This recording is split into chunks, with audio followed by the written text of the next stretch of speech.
يا ترى ايه العامل المشترك بين كل دول؟ ايه اللي هما بيشوفوه يخليهم يطبوا ساكتين ويجيلهم سكتة قلبية؟ لو في يوم من الايام رحت السعودية، انصحك ما تقربش من القصر ده، قصر الريم المسكون. ممكن تكون سمعت عنه قبل كده، لكن اكيد متعرفش القصص المرعبة اللي حصلت لأي حد حاول يدخل القصر. ايه حكاية القصر ده وايه اللي حصل جواه؟ ده اللي هنعرفه في فيديو النهاردة.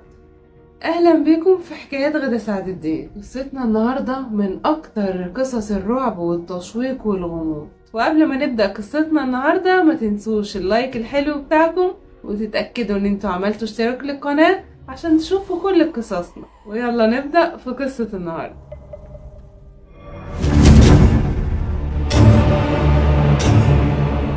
قصتنا النهاردة عن قصر موجود في منطقة القطيف في السعودية. القصر ده كان ساكن فيه 3، أم وأب وبنتهم ريم. أيوة زي ما سمعتوا كده، القصر اتسمى على اسم ريم نظرا لأن هم كانوا بيحبوها جدا، وهي بنتهم الوحيدة، وكانت مدللة جدا. والعيلة دي كانت عيلة ثرية جدا ومحبوبة جدا من كل اللي حواليها، وكانوا عايشين حياة هادية وجميلة جدا لحد ما جت سنة 1975، وتحديدا وقت دخول المغرب، يعني على الساعة 6 كده. ريم عملت الحاجة المرعبة اللي كانت لا على البال ولا على الخاطر. مسكت سكينة وراحت لحد باباها ومامتها وهم قاعدين وموتتهم. ومش كده بس، ده قطعتهم وحطتهم في أكياس. وبعد ما خلصت عملتها طلعت فوق السطح وندهت على كل الجيران بصريخ، وقالت لهم على اللي هي عملته بالتفصيل. وبعد ما قالت لهم على الجريمة بتاعتها حذرتهم ان اي حد يدخل القصر ده من بعدها. وراحت انهت حياتها قدام الكل، والكل كان في ذهول. كل الناس كانت مذهولين من اللي حصل واللي سمعوه. على طول بلغوا الشرطة لان محدش فيهم كان يجرؤ يخش القصر. وبالفعل الشرطة جت ودخلوا وفضلوا حوالي ربع ساعة يدوروا على الجثث اللي جوه، لأن القصر كان كبير جدا. وبعد ربع ساعة من التدوير لقوا جثة أم ريم وأبو ريم، لكن جثة ريم ما لقوهاش. فضلوا 5 أيام يدوروا على الجثة في كل القصر. في الآخر ما لقوهاش. فص ملح وداب، الأرض اتشقت وبلعتها. وبعد شهر من البحث والتدوير قرروا ان هم يقفلوا القضية على كده. ولكن بعد سنة من الجريمة اهل الحي ابتدوا يسمعوا اصوات مرعبة. كانت الساعة 6، يعني في نفس توقيت حدوث الجريمة، وكل يوم في نفس الميعاد كانوا بيسمعوا الاصوات المرعبة دي، لحد ما قرروا ان هما لازم يهدوا البيت ده. بس طبعا ما كانش ده يحصل الا باذن من الحكومة. وفعلا راحوا قدموا طلب ان البيت ده لازم يتهد، وان هما منزعجين من الاصوات اللي بيسمعوها كل يوم. وبالفعل اتوافق على هدم البيت. وابتدت العمال تيجي علشان تبدأ في هدم البيت. وفجأة لقوا 3 عمال رئيسية من عمال الهدم دول وقعوا وأغمى عليهم في باحة القصر. وكانت المفاجأة لما خدوهم المستشفى الساعة 6 بالظبط كلهم ماتوا في نفس التوقيت بنفس السبب، سكتة قلبية. ومن وقتها الكل اتأكد ان القصر ده فيه حاجة مش طبيعية، ومفيش اي حد من العمال رضي يقرب منه تاني. ومن وقتها القصر فضل زي ما هو، وطلع بقى قصص واقاويل وحكايات مرعبة كتير عن القصر ده. النهاردة انا هقول لكم بعض من القصص اللي اتقالت عليه. واول قصة هقولها لكم عن 2 اصحاب، علي ومحمد. راحوا عشان يلعبوا هناك قدام القصر كورة. العيال اللي هناك كانوا متعودين ان هما بيلعبوا لحد قبل الساعة ما تيجي 6، لان لو الساعة جت 6 وهما ممشيوش كان بيتحدف عليهم طوب من جوه زي المطر. فكان اي حد بيروح يلعب قدام القصر كان بيمشي قبل الساعة 6. وعلي ومحمد كانوا هناك بيلعبوا كورة، وفجأة يعني حصل بينهم كده مشكلة بسيطة. المهم راح علي مسك الكورة وراح هدفها بعيد. الكورة راحت فين؟ راحت عند قصر الريم. محمد صاحبه بقى ده كان عنده أخ بلطجي، كان معروف في الحارة أو في الحي اللي هم فيه إن مفيش حد بيعرف يقف قصاده. واحد كده بتاع مشاكل. راح محمد ساب علي وراح نده أخوه واشتكاله، قال له إن الكورة بتاعتك، لأن الكورة دي طلعت بتاعت أخو محمد، الكورة بتاعتك علي رماها وراحت عند القصر. راح محمد جاب أخوه وراحوا عند علي وراح ضربه بالكف وقال له خش هات الكورة. طبعا كلهم عارفين قصة القصر ده وإن محدش يقدر يقرب منه، فكان علي خايف جدا. ولكن لما أخو محمد بقى اتخانق معاه وضربه بالكف كده، علي يا عيني اضطر إن هو يروح يجيب الكورة، وخصوصا إن الكورة ما كانتش دخلت القصر، كانت على باب القصر. راح علي عشان يجيب الكورة وفجأة قعد يصرخ ويقول لهم الحقوني. راح محمد وعلي قربوا من القصر عشان يشوفوا ايه اللي بيحصل. شافوا ان واحدة عجوزة بتشد علي لجوه القصر. اتصدموا واترعبوا وسابوا علي وجريوا. راحوا لبيت ابو علي عشان يبلغوه، وابو علي ده كان دكتور مشهور في الحي، يعني هو الدكتور بتاع الحي. واول ما عرف ان ابنه دخل جوه، عرف انه خلاص مش هيلاقي ابنه تاني. وفعلا لما خد الشرطة وراحوا لغاية هناك، لقوا ابنه مغمى عليه ومات بنفس السبب في نفس التوقيت، سكتة قلبية. القصة التانية المرعبة اللي معانا قصة الطفلة اللي اسمها صفا. صفا كانت من عيلة بسيطة جدا، وكانوا بيزعقوا لها على أي حاجة بتعملها غلط. كانت كل يوم في طريقها بتعدي على قصر الريم، وفي يوم من الأيام قابلت عند قصر الريم كده صحاب ليها، منهم واحدة اسمها جود. جود دي كانت دايما على مشاكل وخلافات مع صفا، فجود وصحابها اللي معاها حبوا يضايقوا صفا، فخدوا الشنطة بتاعتها وحدفوها عند قصر الريم. طبعا صفا كانت خايفة من أهلها جدا، لا تروح من غير الشنطة، مش هيسيبوها في حالها. فقررت ان هي تروح تجيب الشنطة من جوه. فعلا دخلت عشان تجيب الشنطة بتاعتها من البهو كده بتاع القصر، يعني عند الجنينة بتاعت القصر. اصحابها لما شافوها اللي هم جود واللي معاها خافوا جدا، لا يعني يحصل لهم مشكلة لو البنت دخلت وما طلعتش، لان الكل عارف قصة القصر. فحذروها قالوا لها يا صفا ما تخشيش جوه، لكن صفا كانت مضطرة ان هي تدخل تجيب الشنطة بتاعتها عشان اهلها ما يعملولهاش حاجة. فعلا دخلت وما طلعتش. وقتها جود واللي معاها جريوا وروحوا بيوتهم وكأنهم ما يعرفوش حاجة، لكن أهل صفا قلقوا عليها جدا لما الوقت اتأخر وهي ما روحتش. راحوا سألوا كل أصحابها وعرفوا من جود واللي معاها إن هم شافوها داخلة القصر ومن ساعتها ما طلعتش. فعلا خدوا الشرطة وراحوا ولقوا البنت مرمية مغمى عليها في الجنينة بتاعة القصر والمستشفى. ولكن للأسف في نفس التوقيت الساعة 6 ماتت بنفس السبب، سكتة قلبية. ودي كانت من أكتر القصص حزن. يا ترى إيه العامل المشترك بين كل دول؟ إيه اللي هما بيشوفوه يخليهم يطبوا ساكتين ويجيلهم سكتة قلبية؟ وكمان مش في أي ميعاد، ده الساعة 6 بالظبط، الوقت اللي حصلت فيه الجريمة. والقصة التالتة اللي معانا عن واحد اسمه عدي، ساكن في الحي اللي هناك. وعلى فكرة كانت الحارة بتاعتهم دي كانوا مسميينها حارة الجحيم من كتر اللي كان بيحصل فيها. عدي ده كان ساكن في نفس الحارة بتاعة القصر، كان طول الوقت بيسمع قصص وحكايات مرعبة عن القصر ده، ولكن هو ما كانش ليه في القصص دي كلها، كان بيروح شغله ويرجع كل يوم. وفي وقت من الأوقات كده لاحظ حاجة غريبة جدا. لاحظ إن في واحد بيجي كل يوم عند القصر ده، وكان بيقعد يحوم حوالين القصر كده وكأنه بيدور على حاجة. ولما الموضوع اتكرر أكتر من مرة، قرر في الآخر إن هو يروح يشوف إيه حكاية الشاب ده. كل يوم بيروح القصر في نفس الميعاد بنفس العربية عشان يدور على حاجة. قرر إن هو يروح يسأل الشاب ده إيه اللي بيخليه يعني يروح كل يوم كده وبيدور على إيه. فتعرفوا على بعض وعرف إن الشخص ده اسمه لافي.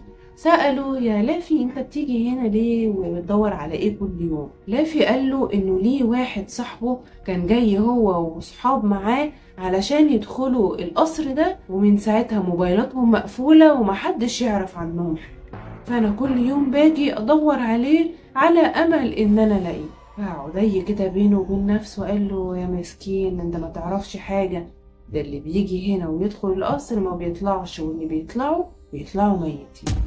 ولكن عدي ما كانش عايز يدخل في حوارات ومشاكل وقصص، هو واحد مريح دماغه، فمرضاش يقول الكلام ده للافي ويحذره وقال انا ماليش دعوه. فلافي سأل عدي هو انت ساكن هنا؟ حتى دي كذب عليه وقال له لا انا مش من هنا، وسابه ومشي راح بيته. وتاني يوم لقى سيارات شرطة وإسعاف عند القصر، وأول ما شاف كده قلبه كده اتخطف وقال ده أكيد لافي.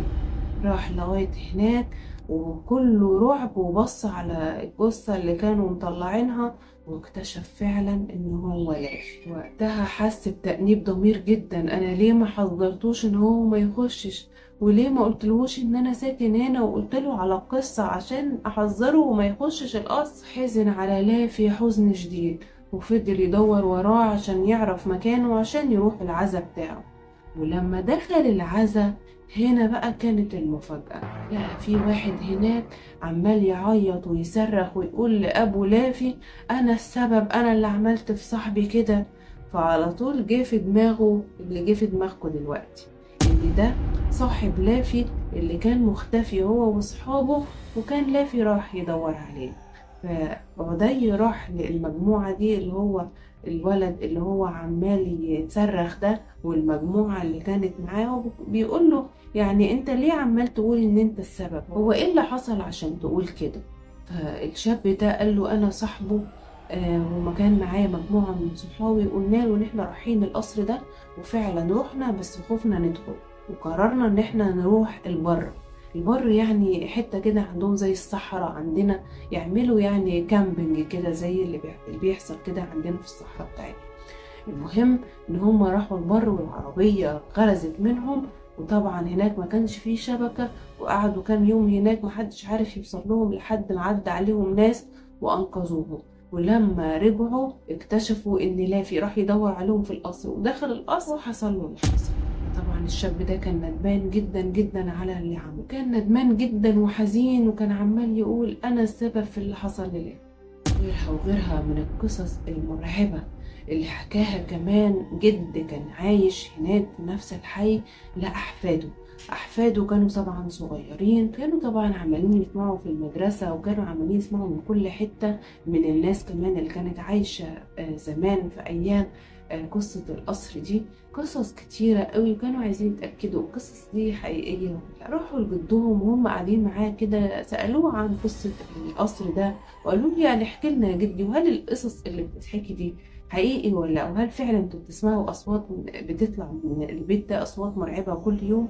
جدهم قال لهم انا هحكي لكم بس عشان تاخدوا عبرة من اللي حصل، ويعني ما ياخدكمش الفضول وتروحوا ويحصل لكم نفس اللي حصل للشباب اللي راحت هناك.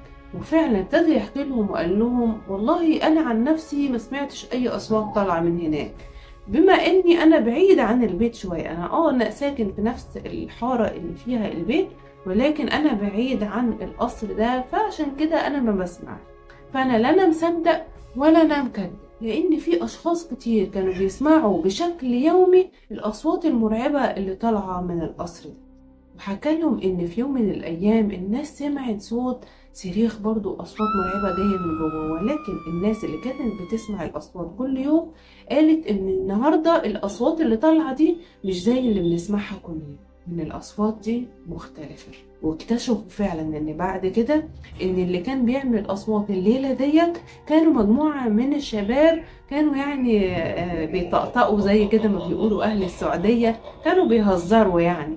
فعشان كده كانت في صدمه غريبه للناس اللي هي ما كانتش مصدقه بالموضوع وما كانتش بتسمع الاصوات دي، لان لو كان الناس اللي بيسمعوا الاصوات دي ما كانوش بيسمعوا الاصوات دي، كانوا ازاي عرفوا يفرقوا بين الاصوات الحقيقيه اللي بيسمعوها كل يوم وبين الاصوات اللي الشباب عملوها اليوم ده؟ اكيد هم يعرفوا الاصوات الحقيقيه، علشان كده اليوم ده قالوا ان ده الصوت ده مش هو اللي كان بيحصل كل يوم. فابتدوا الناس اللي ما كانتش مصدقه يصدقوا من اللحظه دي. وكان في حفيد من اللي قاعد فيهم اسمه مساعد حكى لهم على قصة عن القصر حصلت سنة 2000 سمعها في المدرسة، والقصة دي عن 5 من الشباب أصحاب قرروا إن هما يروحوا البيت ده ويشوفوا إيه اللي بيحصل جوه. ولما راحوا البيت قسموا نفسهم على فريقين، 3 هيخشوا الأول و2 هيستنوهم بره. 3 اللي دخلوا كان مؤيد ومحمد وعبد الرحمن، والاتنين اللي استنوا بره كان سامر وحاتم. وقبل ما يدخلوا واحد من الجيران شافهم وراح يحذرهم وقال لهم اللي انتوا بتعملوه ده غلط، وناس كتيرة دخلت ومخرجتش، انتوا مش عارفين ايه اللي هيحصل لكم جوه، بلاش فضول وما تخشوش. فهم عشان يريحوا دماغهم راحوا قالوا له ماشي حاضر، وعملوا نفسهم كده ان هم ماشيين. واول ما الجار ده مشي راحوا رجعوا تاني. واول ما ال3 ابتدوا ان هم يخشوا كده ويمشوا في الجنينة اللي هي قبل ما يخشوا القصر، كانوا لاقيين كده حاجات لناس. الظاهر ان الحاجات دي اللي كانت بتقع والناس كانت بتخاف تدخل تجيبها، يعني مثلا حد بيلعب كوره فاترمت كوره جوه، طبعا محدش بيخش يجيبها. اي حاجه بتقع جوه كان الناس ما بيخافوا ان هم يخشوا يجيبها. فكانوا لاقيين اغراض لناس كتيره جدا. واول ما ابتدوا يقربوا من باب القصر حسوا ببرودة شديدة وجسمهم أشعر، زي ما أي حد بيقرب من القصر بيحس بالأحاسيس الغريبة والمرعبة دي. وبرضه فتحوا باب القصر وهم يخشوا لقوا المكان جوه مظلم، مع إن بره كان الدنيا لسه نور، بس جوه القصر كان فيه ظلام غريب، وكان فيه كده قشعريرة في جسمهم وأحاسيس مرعبة. وأول ما دخلوا ابتدوا يمشوا جوه القصر، عبد الرحمن سمع صوت. فضل يقول لهم انتوا سمعتوا اللي أنا سمعته؟ أنا سمعت صوت. قالوا له لا ما سمعناش حاجة. فجأة لقوا محمد بيصرخ جامد. قالوا له في ايه؟ قال لهم في حد مر من جنبي. قالوا له طب انت عرفت منين؟ قال لهم في هوا شديد حتى ومر من جنبي. وبرضه قالوا له احنا شفناش حاجة وما سمعناش حاجة، ولكن عبد الرحمن كان حاسس ان في حاجة غريبة لانه سمع اصواته وهم ما صدقوهوش. فعبد الرحمن ومحمد كانوا حاسين ان هم مش لوحدهم. فعلا محمد قال لهم يا جماعة انا سمعت صوت تاني دلوقتي، انا حاسس ان احنا مش لوحدنا. راح مؤيد زعق لهم وقال لهم ما تقرفوناش بقى، قولوا الاذكار بتاعتكم في سركم وخلونا نعدي بقى اليوم ده. واول ما ابتدوا يطلعوا فوق عبد الرحمن سمع صوت اساس بيتحرك، عفش كده بيتحرك. قال لهم لكن مؤيد مصدقه، لكن محمد صدقه لان هو سمع وحس بحاجات في البيت. لحد ما فجأة سمعوا رزع الباب بيتقفل بقوة، رعبتهم كلهم. وهنا خلاص بقى كله اترعب وطلعوا يجروا لبره القصر. لما طلعوا بره لاصحابهم اكتشفوا ان مؤيد مش معاهم. محمد وعبد الرحمن من خوفهم ورعبهم من اللي شافوه سمعوه جوه ما رضيوش يدخلوا يجيبوا مؤيد تاني، فقالوا لسامر وحاتم خشوا انتوا هاتوا. سامر وحاتم دخلوا وما طلعوش. محمد وعبد الرحمن كانوا واقفين بره مرعوبين. بقى اللي شافهم الجار اللي حذرهم ان هما ما يدخلوش، وفورا بلغ الشرطة، والشرطة جت ومحمد وعبد الرحمن حكوا لهم على كل حاجة. دخلوا علشان يشوفوا سامر ومؤيد وحاتم ولقوهم جوه مغمى عليهم، وللأسف كانوا ماتوا في نفس التوقيت بنفس السبب، سكتة قلبية. وغيرها من القصص اللي طلعت على القصر ده. وطبعا من ساعتها وفي ناس كتيرة جدا بتروح تصور هناك. انتوا بقى ايه رأيكم يا اصحابي؟ القصص دي حقيقية فعلا ولا كلها اساطير بتطلع؟ اللي احنا عارفينه بالفعل ان الجريمة اللي حصلت زمان في 1975 جريمة فعلا حصلت. عايزين بقى اهل السعودية اللي معانا يقولوا لنا هل القصص اللي طلعت بعد كده حقيقية ولا كلها اساطير، ولا جزء منها حقيقي وجزء منها اساطير؟ ودي كانت قصتنا النهاردة يا اصحابي عن قصة قصر الريم المرعب المهجور المسكون اللي مليان قصص وحكايات مرعبة. لو النوعية دي من القصص بيعجبكم قولولي في التعليقات، وقولولي لو عندكم قصة بيت حقيقي او قصر مهجور نتكلم عليها في الفيديو الجاي.